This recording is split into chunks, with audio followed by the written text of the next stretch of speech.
Is Christian nationalism heresy, and should we be calling it that?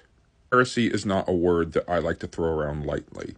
Regardless of the definition, I think that it has social implications that we really need to be considering before we start calling anybody or anything heresy or a heretic.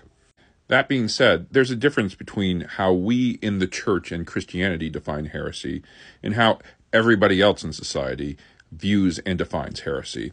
And we need to know that. From a Christian standpoint, heresy is something that is untrue about God. A good example is Matthew 24, where Jesus tells his followers, "Beware, for many will seek to lead you astray and will come in my name saying, I am the Messiah." Or Exodus 20, where God tells Moses, "Do not use the Lord's name in vain."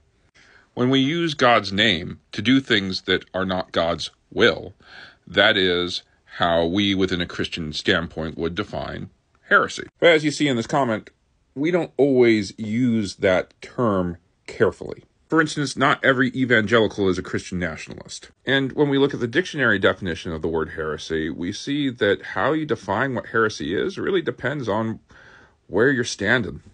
And so if we look at Christian nationalism and how within that movement Jesus' teachings are turned on their head, with no regard for the poor, the sick, the homeless, those who are vulnerable, and an emphasis on enabling those who are rich and powerful, we can easily see just by reading through the gospel that that is disingenuous to who Jesus actually was and what his teachings were. But honestly, I think that many people who are seeing this video, including myself, have probably been called a heretic at some point or another. And know firsthand that most people who like to throw around the word heretic use God's name in vain. And so whether or not Christian nationalism fits the definition, I think it's important for those of us who are actually trying to live out the teachings of Jesus, work to set clear distinctions between somebody who's actually trying to follow the teachings of Jesus and somebody who's just throwing Jesus' name around.